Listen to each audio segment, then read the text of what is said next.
The house was perfect. 3 bedrooms, 2 bathrooms, a 2-car garage, fully furnished and in amazing condition, all for a price that was below market value. It was everything that we had ever wanted and needed, especially since my wife was 5 months pregnant. However, with such a good deal, we were naturally skeptical about the listing. After all, an offer such as that was too good to be true. There must be something wrong with the house that the owner wanted to hide if he was coating it with such a low price. Yet after doing all the necessary checks, we couldn't find anything wrong with the home. It was just a good house with a very good offer. Not wanting to lose the opportunity of a lifetime, my wife and I bought it. We never got to meet the previous owner ourselves, but our real estate agent said that he was a decent man. A bit odd, he added, but decent. When my wife asked him why the man was odd, our agent simply scratched the back of his head and sighed. Oh, he was a bit paranoid, always looking behind as if someone was stalking him. He was also desperate to get rid of the house, he admitted. You would think that he would keep hold of a house this good or sell it for a higher price. But he didn't want any of that. He just wanted to get rid of it. With those words in mind, my wife and I spent the first few days in the house with fear, wondering if we would find a dead body or a wall that was infested with termites that we had missed during our first inspection. After all, if that guy was desperate to get rid of the house, then there must be something wrong with it, some hidden secret that he was trying to run away from. As the days passed by, though, we found nothing. Despite our best efforts to find what was wrong, we just couldn't see why that man didn't want this perfect home. Eventually, we gave up and settled into our new place, confident in the idea that if there was something wrong with the house, we should have found it already. It wasn't until after that first week that I found out the exact reason why the man wanted to leave. It started on a peaceful night. One of the many peaceful nights that we had since we moved into our new home. Located in a quiet neighborhood, our evenings had been often tranquil and calm, especially when compared to the city apartment that we used to live in. Every time we went to bed, I would lay down my head, safe at the knowledge that we would be undisturbed by any noise until the morning. However, on that night, something strange happened. I had just gotten to bed, having just finished some paperwork needed to submit the next day. Meanwhile, my wife lay peacefully on her side, lightly snoring as she slumbered. Smiling, I slid myself next to her and gave her forehead a quick little kiss, before gently wrapping my arms around her and giving her one last glance, and then I closed my eyes and allowed my mind to slowly drift to sleep. Normally, nothing exciting would happen. I would simply travel to the world of dreams and snooze until my alarm wakes me up early in the morning. But before that could happen, I heard a loud knocking sound echo into the room. Immediately, my eyes shot open as my head swiveled to look around. I wasn't sure where it came from, but it was loud. And giving a quick glance to my wife, I saw that she was undisturbed by the loud knock and continued in her sleep. She was a heavy sleeper. Not even a tornado tearing up the house could have woken her. I, however, was alert and concerned. Sitting up, I looked around the dark room, trying to remember where the sound came from. Briefly, I glanced towards our bedroom window, wondering if it was from a bird that was pecking on it. But there was no bird, and after giving some thought to it, I realized that the sound of a bird's beak on glass wouldn't have sounded like the knock that I heard. It must have come from somewhere else. But where? Looking up at the ceiling, I contemplated the idea that a critter could have gotten into the attic, but I soon dismissed it. The sound didn't come from above. Instead, it came from the sides. And glancing towards the walls, my eyes soon fell towards the locked door at the other end of the room. Did it come from there? The knock did sound like it was on wood, so it made sense. If it did come from there, then it was a big concern. What could have caused a knock on the door? Was there somebody else inside the house? Immediately, my instincts kicked in as I knew that I had to protect my pregnant wife from a possible home invader. Slowly, I got out of the bed, keeping my eyes glued on the door. As my feet touched the floor, I took a brief glance towards my wife and saw that she was still fast asleep. For a moment, I contemplated waking her up, but I quickly dismissed it. If it was just a false alarm, if it was just me overthinking things, then I would have woken her for nothing and I would have been berated for it.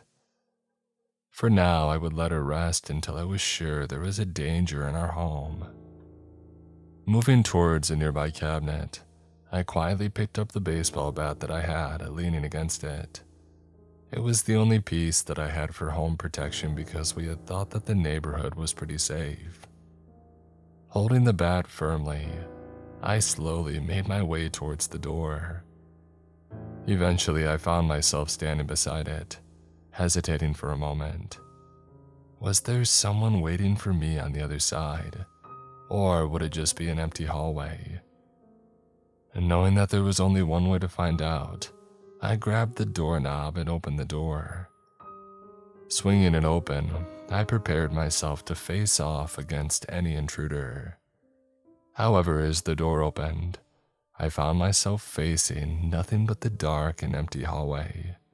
Cautiously, I stepped out, staying alert and gripping the baseball bat tight in case someone was waiting to ambush me. But nothing happened.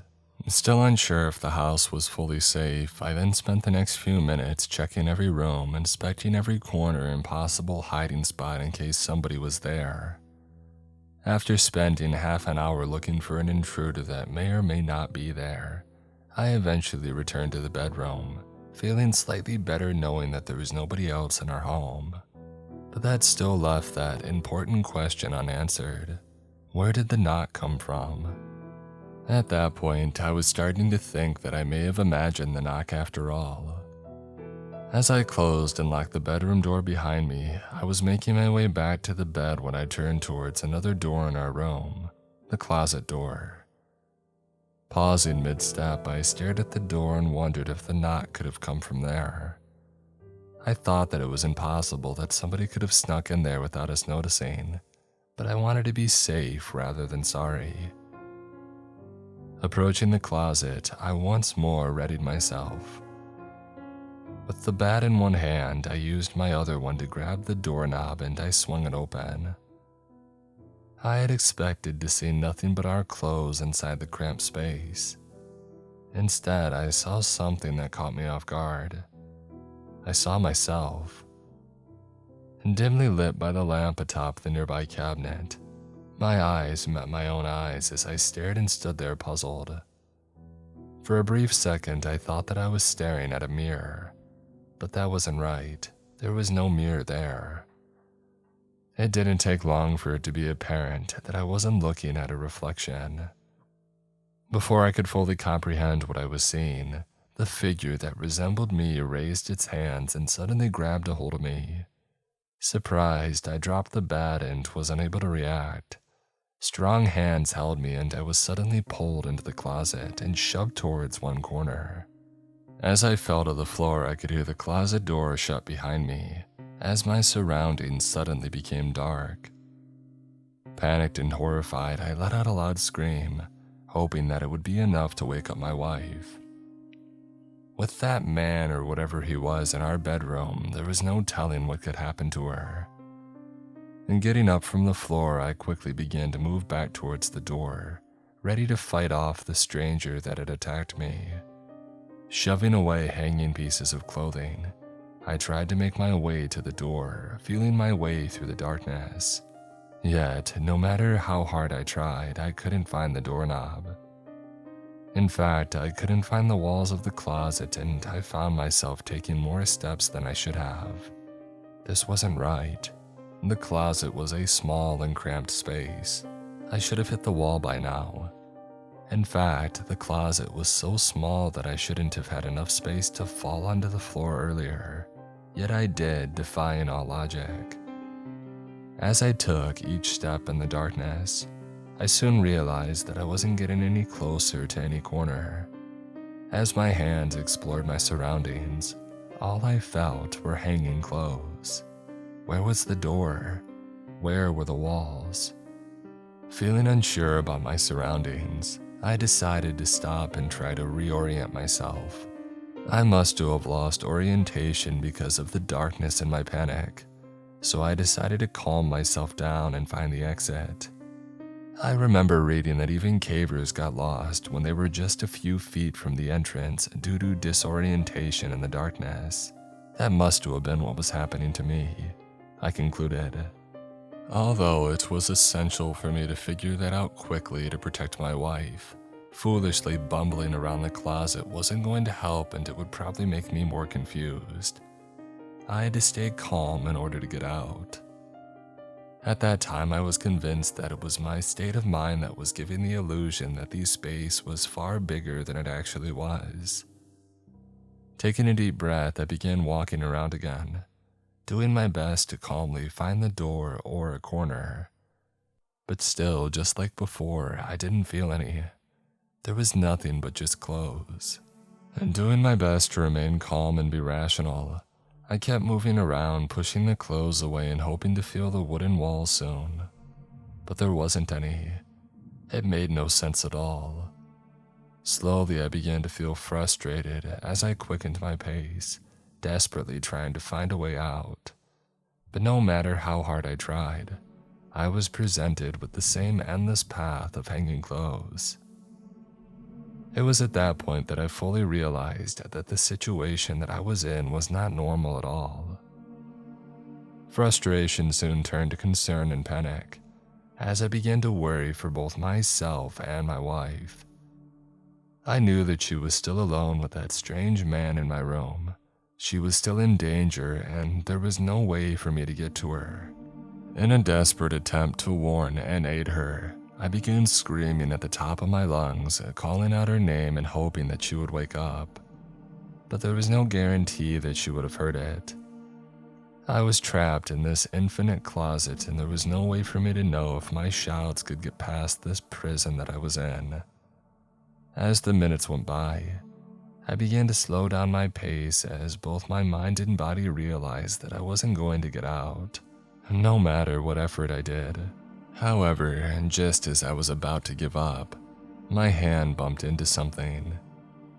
After such a long time touching nothing but soft cloth, it excited me to feel something different. It was a wall, I thought to myself. However, fearing that my mind was playing tricks on me, I quickly placed my hands on it to make sure that it was real. Feeling the flat surface in front of me, it made my heart race, as if giving it a quick knock as one last check. The thudding sound it made confirmed that I had indeed finally found a corner in this seemingly infinite place. As my hands ran through the surface of the wall, I checked to see if I was lucky enough to have found a door. The lack of a doorknob, though, told me that it was only a wall. No matter, though, I could at least follow it with my hands until I eventually found an exit out of here. Leaning against the wall, body pressed firmly against it, I was about to follow it until I found a door when I suddenly felt it shift away from me.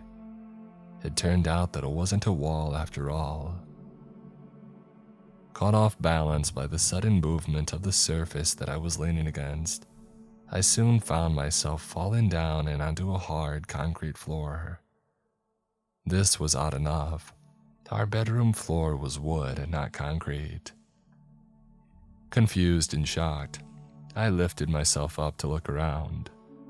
As I did so, my eyes caught a glimpse of a pair of feet in front of me. My mind wasted no time thinking that they belonged to the man who shoved me into the closet. Thinking that I was about to get into a fight, I rushed to get myself on my feet. Forming my hand into a fist, I prepared to swing at him before he could land a blow or try to restrain me. However, as my eyes got a better look at the person through the dim light, I stopped. That wasn't the man who bore my face. No, it was my wife. But there was something wrong with her. She didn't look like the way that I remembered her. Instead of the pajamas she loved to wear at night, she was now wearing dirty and ragged clothing, with her pregnant belly protruding from the large tears in the clothing. She also looked disheveled and dirty, her hair a tangled mess and her skin matted with something that gave a terrible stench. She looked terrible. She resembled a homeless woman who had been living off the streets for months. In fact, she may have looked worse than that. What had happened to her? As my adrenaline slowly died down, I felt hurt and anger overfilled me.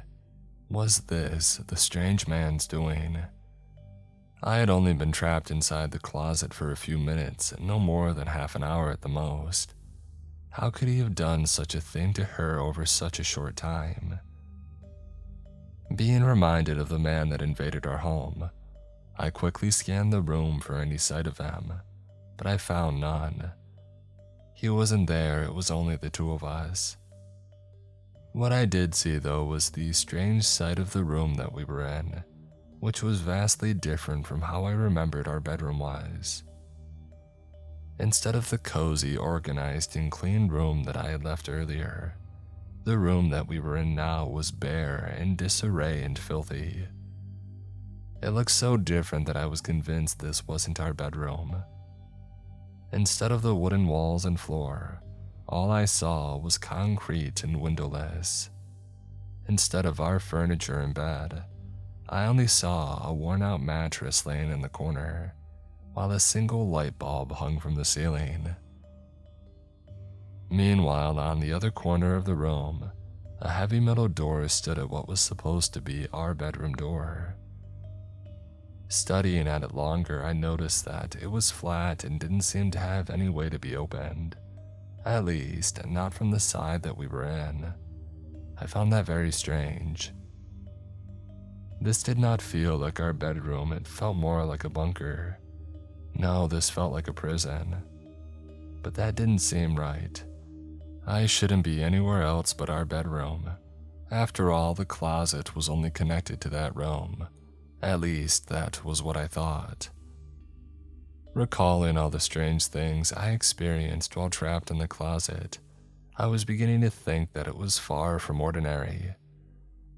Glancing back towards it, I saw nothing strange about it. It looked plain. In fact, it looked too plain. Instead of a small space filled with clothes, it was now a small room that was empty, its wooden walls now clear and visible. The clothes that were supposed to be there, the clothes that had seemed to endlessly surround me, were gone. But it wasn't the missing clothes that bothered me the most. What concerned me was just how small it really was. How did I end up lost in such a small space before? I swear it felt bigger when I was trapped in there in the dark. None of this was making any sense. Turning my attention back to my wife, I gazed at her. She looked at me with an almost bewildered expression. She was being really quiet. Whatever happened while I was trapped, it must have shocked her a lot. Worried for her, I took a step forward, raising my arms towards her in an attempt to give her a hug. But as I did, she quickly backed away, as she placed her arms forward in an attempt to shield herself. Looking into her eyes, I saw something that she never gave me before, a look of fear. "Honey, it's me," I told her, hoping that my voice would reassure her, but it didn't. Instead, it seemed to make things worse, and she began to furiously shake her head. "Stay away from me," she finally murmured, speaking for the first time. "What?" I said, caught off guard by this. "Honey, what's wrong?" "I said stay away from me," she shouted this time as she backed away towards the corner. "Haven't you had enough today?" I said, choking on my words. Seeing her sound and look so hurt broke my heart.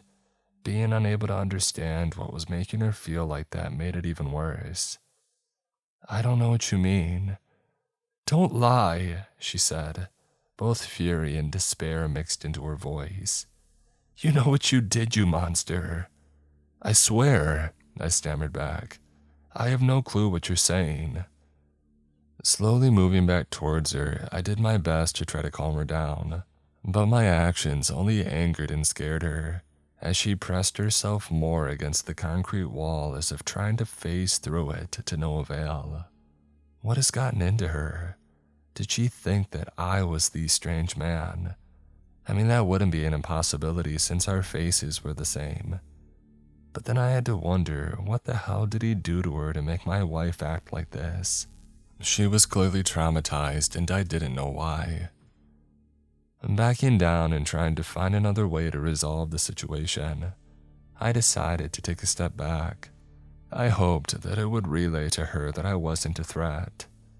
However, whatever possible interpretation she may have had towards it, I didn't know. Before she could say anything, the large metal door where our bedroom door was supposed to be suddenly swung open. Turning my head towards it, I squinted my eyes to try and see what was in the dark hallway on the other side. There was movement in the shadows. A chill ran through my spine as my instincts told me that I was facing danger. And then I saw it. Creeping out of the darkness, I felt my heart stop as my eyes fell on what emerged. It was the man with my face. What the hell is going on here? I froze. He didn't just have my face, but he had my voice too. Staring at him and unsure what to do, I watched as he stared at my wife first and then towards me. The moment his eyes fell on me, I saw a brief look of confusion on him. This then turned into a look of anger as he pulled something from the dark hallway. "Who the hell are you?" he shouted at me. "How did you get in here?" And then I saw what he grabbed. It was a shotgun. Raising the weapon, he pointed it towards me while I stupidly stared at it like a deer staring at headlights.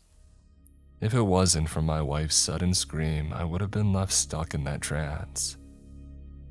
Fearing for her life and cowering in the corner, my wife let out a shrieking scream that echoed loud in the confines of the concrete room. Snapping me out of my shocked state, I realized the danger that I was in and I started to back away. With nowhere else to really go, I ended up rushing towards the closet, hoping to hide there. I didn't know what to do once I ended up cornered there, but I was desperate to get out of his direct line of fire. Rushing towards the closet, I was surprised to see that there was now a doorknob on the inner side. I didn't spend any time questioning it though, as I quickly went inside the closet and pulled the door closed.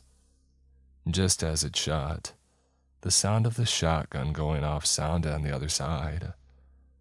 Luckily for me, none of the slugs seemed to have penetrated the door, although I could hear their impact as I stood in the closet, where I was once more surrounded in darkness.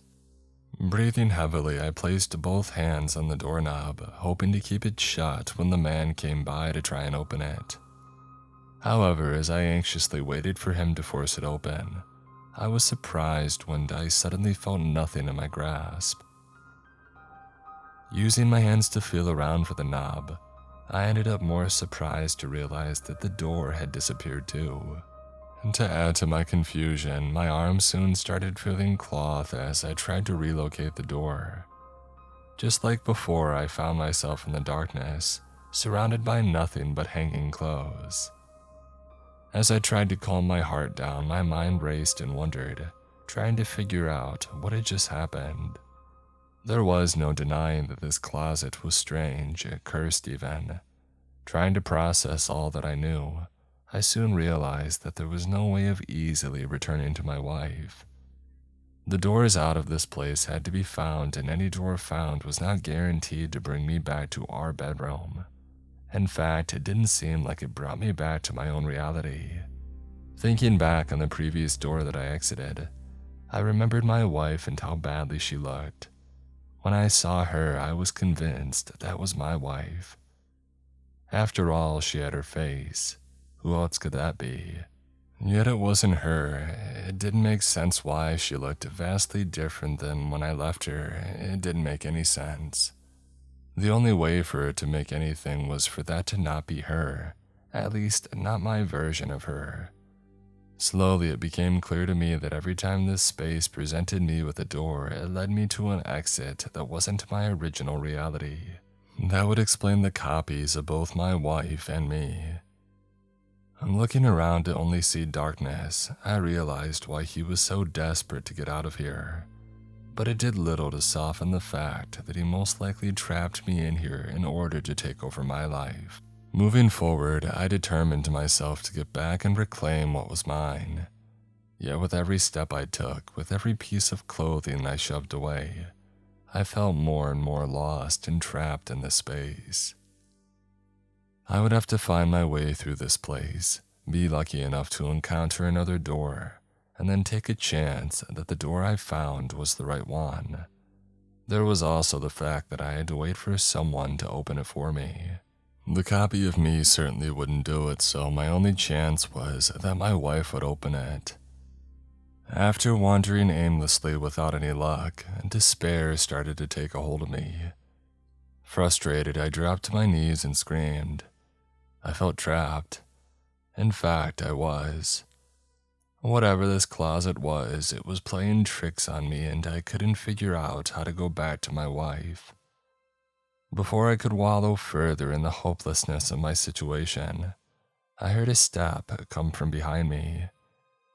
Immediately, I got back to my feet and looked toward its direction. However, with the darkness and all the clothing, I couldn't see anything. Going quiet and listening, I could hear the steps continue to get louder. It was heading towards me. Was it the version of me from that bunker room? Had he managed to follow me all the way here? No, they didn't sound like normal steps. They were quicker, like a scampering animal. I wasn't sure, but it seemed like it was coming from multiple people. I wasn't sure why, but I could feel that it wasn't normal. Not wanting to confirm what exactly it was, I began moving towards the opposite direction. Quickening my pace, I began running as fast as I could, while the scampering noise behind me got louder and louder. Desperately, I prayed that I would find a door soon, but the thought of me being cornered there without the door opening also lingered in my mind. And then I heard it from behind me. A voice, no multiple voices. It broke the eerie silence of the place, but its sound brought no comfort to me. "Join us, join us," it repeated. It didn't take long for me to realize that those voices weren't speaking with just any voice. It was a familiar one, my own voice. "Join us." It called out to me again, this time louder and closer. I had no intention of joining them, and I wasted no time to quicken my pace. Knowing that there wasn't much in front of me, I drove forward recklessly as I searched for any sign of a door. During my effort to get away, I eventually slammed face first into a hard surface, which managed to knock me back a bit. It was a door, and I had no doubts about that. With my heart pounding, I pressed my hands against it to feel for it before knocking on the hard wood. Behind me, the sounds of the heavy stampeding steps got closer and closer as the voices kept on calling for me. "Please open up," I mumbled to myself as I banged on the wood. I was desperately hoping that the sudden succession of aggressive knocks wouldn't scare whoever was on the other side. To my relief, though, I felt the door in front of me open up. However, before I could take a step forward and rush in, I felt somebody grab me and pull me by my shirt. The grab was strong, and I was able to resist it as I was flung towards whoever it was. Eventually, the darkness of the closet was replaced by the familiar sight of our bedroom, as the dim light revealed walls and furniture. Upon seeing this, I felt safe. For a brief moment, I thought that I had managed to elude danger and end up somewhere that I could breathe. I didn't care if this was my original home. As long as I could rest and stay away from harm, I was okay with it. As it would turn out though, I just ended up out of the frying pan and into the fire. Turning my attention to what had grabbed me, I was surprised that it wasn't a hand. Instead, it was kind of a string that stuck itself on my chest, almost like a web. Puzzled by this, I followed where it led and eventually traced it towards the ceiling. At that point, my eyes went wide as I started backing away. However, the tug of the web grew stronger as I continued to move forward. There, hanging on the ceiling at the center of the room, was a dark creature with spider-like legs. Locking my eyes towards it, I looked down with horror as I saw a human-like head staring at the creature. But it wasn't just any head. It was my wife's head. Staring down on me with a menacing grin, the creature with my wife's face unsettled me as I tried to understand what exactly I was looking at. "So that's where you were hiding," it hissed with my wife's voice. "Did you know that I was looking for you for nearly an hour already? I was starting to think that you got away." "What are you?" I managed to stammer as I tried to fight back against its pull, my feet scraping on the wooden floor as it drew me closer towards it. "Oh, I'm your wife, of course," it said with an eerie smile. "No way, I know my wife and you're not her." This only made her laugh, the sound of which was terrible and sent a chill down my spine. Piercing my ears and echoing in the room, it made me feel even more frightened and sick. This was not my wife. My wife could not be so menacing and horrible.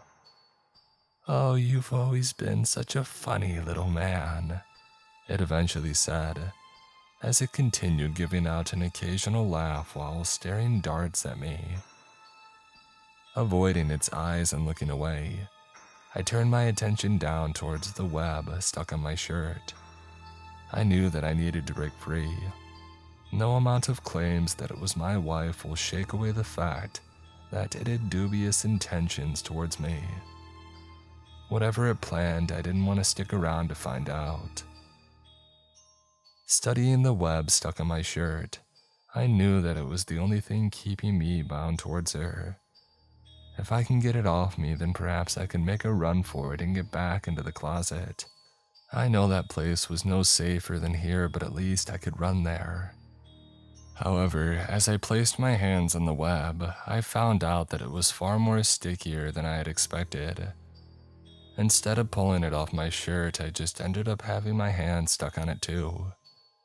Feeling stupid for my reckless action and doing my best to get my hands free, I was only met with further frustration as I was drawn closer and closer towards the creature. "Now what do you think you're doing? You're not trying to escape now, are you?" I bit my lip, not daring to answer or look up at it. "Of course you're not," it eventually answered for me as I felt myself being lifted up from the floor.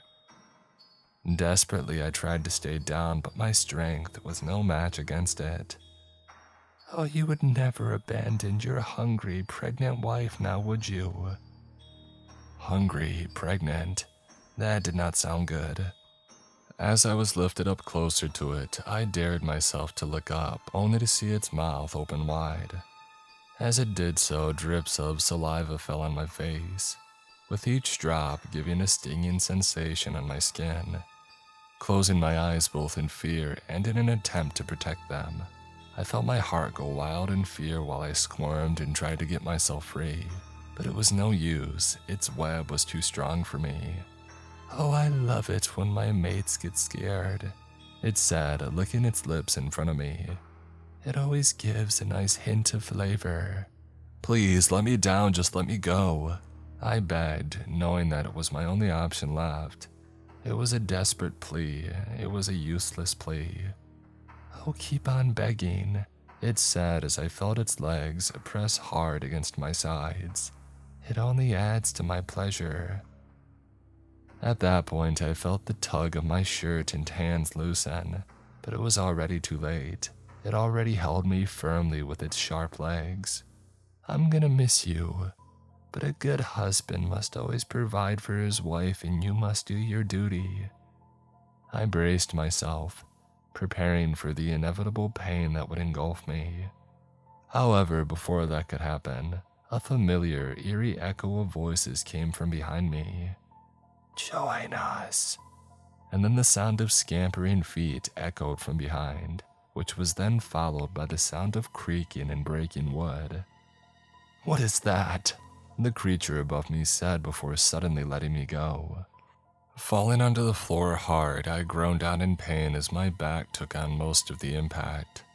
Opening my eyes, I looked up towards the ceiling to see the spider-like creature slowly back away towards the corner of the room. Although I was relieved to be free from its grasp, I still felt a sense of dread deep inside me, as a new danger had joined us. Turning towards the direction of the voices and noise that erupted in the room, I felt my heart stop. Staring on with shock and fear, I saw a monster that seemed far worse than the spider on the ceiling. It bore dozens of faces, more than I could count, all facing in different directions.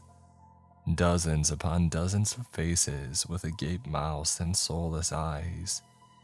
Faces that had gray dried skin and portions that seemed to have melted. Faces that were begging for death. Faces that I recognized as mine.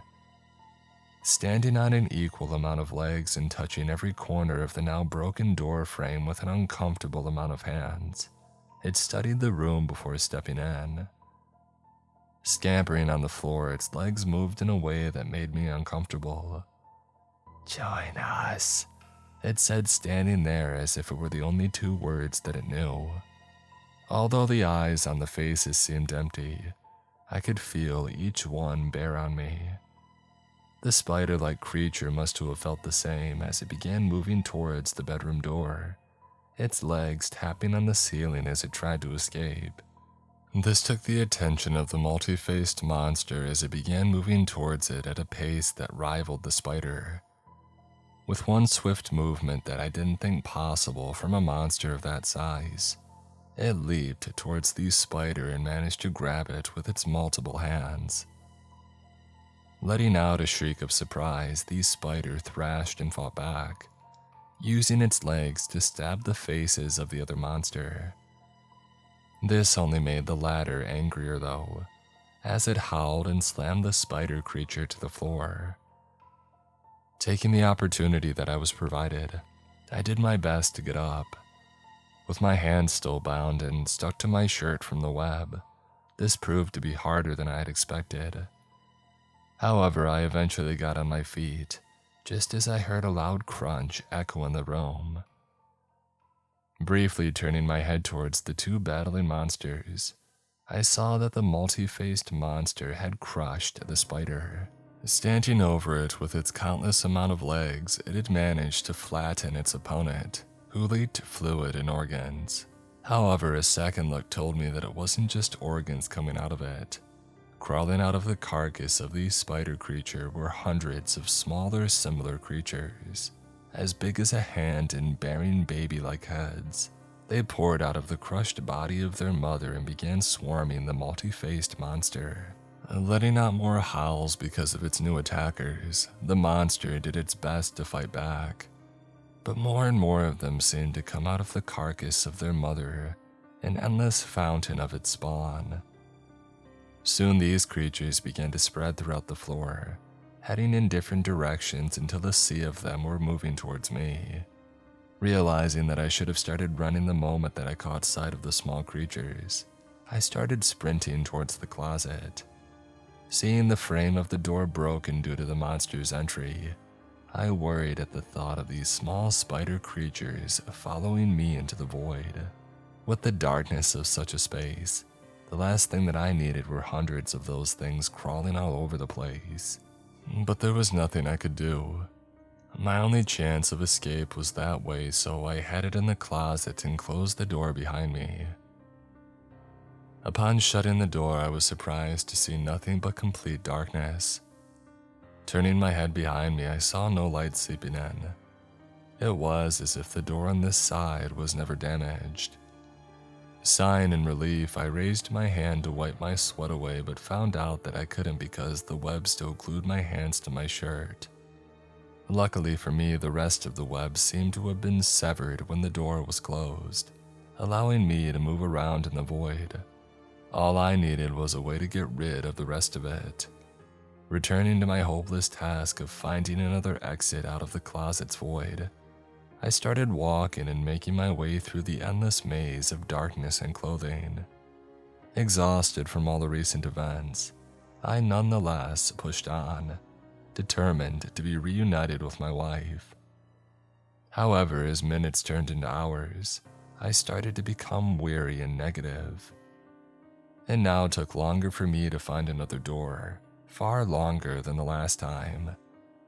Taking occasional breaks, I tried to regain my strength and energy, but the place was draining. It did not only drain my strength, but also my hope. As time went on and my will to go on worsened, I started to wonder if the only true way out of here is death. After all, it surely can't be worse than being eternally trapped in here, right? With my mind continuing to wander, as my body took a break from wandering this place, I then considered the possibility that I was already dead and this was purgatory. Maybe I died in my sleep and all the events that occurred were just part of the process of me being judged after death. That was how it was for the next few hours. Me walking, trying to find an exit, and me resting, trying to regain strength and find a reason why I was here. With each break, though, I felt my will to go on diminish. I was about to give up, find a spot, and wait until I perished. But then I found it. At first, I couldn't believe it. I thought that it was probably just my imagination. However, placing my hands against it and trying to push it away, its resistance told me that what I felt was true. I had finally found another door. A mixture of excitement and apprehension filled me. I was glad to have found another exit from this place, but the thought of what lay beyond it scared me. Was I going to find more horrors on the other side, or was I going to find my own home? Even if it was the latter, I knew that I wasn't fully safe yet, as the version of me that stole my life was still out there, most likely ready to fight for what he had taken from me. Readying myself and gathering every ounce of strength left in me, I raised my hand to give a knock. I found that this act seemed harder than I had originally thought, as my knock held less power than I had hoped for. This place really was draining me more than I thought. Making a move to make another knock, I heard the sound of footsteps on the other side. Halting and listening carefully, I heard the steps move on a wooden floor, before the sound of a door opening filled my ears. It wasn't this door, though. No, it was a different door. It was a door from the other side. Patiently, I waited and listened, wondering what was happening on the other side of that door. Was it my wife or another version of her? Another version of me? Was it the version of me that trapped me here? The thought of that possibility got my heart racing as I prepared myself for another encounter with them. Using my anger and determination to motivate me, I composed myself and took a position where I could rush inside in the event that it was him. As the seconds passed, I heard the footsteps again, followed by the sound of the door closing on the other side. The footsteps continued to echo before suddenly stopping. Listening attentively, I heard the footsteps start again, this time getting louder. It was heading this way. Waiting anxiously, I stared forward and held my breath, and then I heard the doorknob turn, which was followed by the door slowly opening. Dim light hit my eyes, but I eventually saw a figure in front of me. It was him. I knew in my gut that it was him. The man who had started this all. The version of me that stole my life. Seeing him made me rage, as my blood boiled. He was the reason for my suffering, and now it was time to make things right again. Taking action, I quickly rushed forward and grabbed him. To my amazement, he did not put up much of a fight, as he just stared at me with a confused expression. With my heart pounding, I used my remaining strength to shove him back to the closet, before quickly grabbing the door and closing it. Leaning my back against the closet door, I pushed my weight against it, making sure that it remained shut. As I did this, I looked around the room to see if I really was where I thought I was. Eventually, a smile formed on my face, my first smile in hours. The bedroom was the one that I remembered, with the bed on the floor near the closet, cozy wooden walls, a lamp atop the cabinet, and the soft bed where my wife still laid. And turning my attention towards her, I saw her still fast asleep, undisturbed despite the commotion. This only made me smile more. Always the heavy sleeper, I murmured to myself with a slight chuckle. Hearing no knocks and feeling no resistance behind me, I realized that the man was probably now lost within the depths of the void. Wanting to be sure, I dared to stand up and check. It was risky, it was stupid, but I wanted to know if he was truly gone. Opening the door slightly, I made sure to keep a hand against it, ready to close it immediately if it turned out that he was still there. But as the door opened and I peeked inside, I saw no man and no eternal void of clothes. Inside was just a small closet with clothes hanging from it. It was gone. The cursed closet seemed to be normal again. Sighing in relief, I closed the door slowly and began moving towards the bed. As I approached, I noticed the time on the clock by our cabinet, and I was surprised that it was only a few minutes from when I decided to go to bed. Although I was sure that I spent hours in that closet, it was as if no time had passed here. Collapsing onto the mattress, I finally allowed myself to relax. I was now safe. I was now home. However, despite my exhaustion, I found it hard to fully rest. Something inside me was keeping me up as my mind recollected all that had happened to me. It had been terrifying, it had been terrible. It almost seemed unbelievable. Yet there was no denying what had happened. Eventually, I began to accept the fact that I didn't have to worry about the horrors that I've seen. It was behind me now. I had been lucky enough to catch the other version of me off guard and return home. Thinking about the one who started all of this, I couldn't help but laugh at how stupid he was during those last seconds. Despite knowing what the closet holds, despite seeing firsthand its horror, he let his guard down too early. Laughing at his expense, I shook my head and knowing that I had been extremely fortunate. One thing was for sure, I was going to barricade that closet to make sure that it would never open again.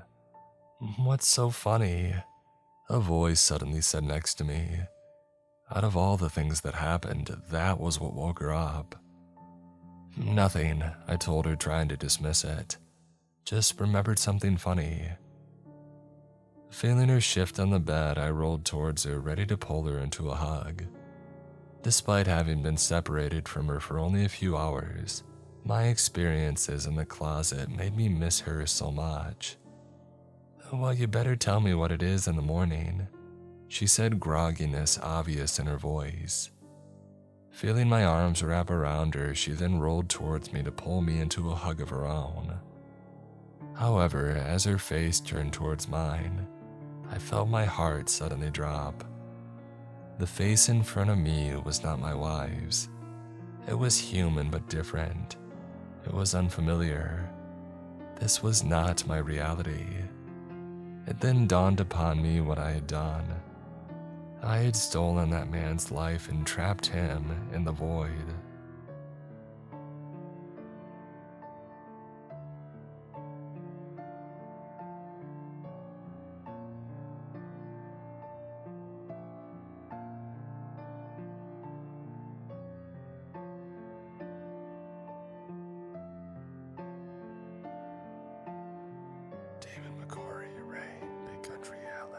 Asada, die screaming, meat cashier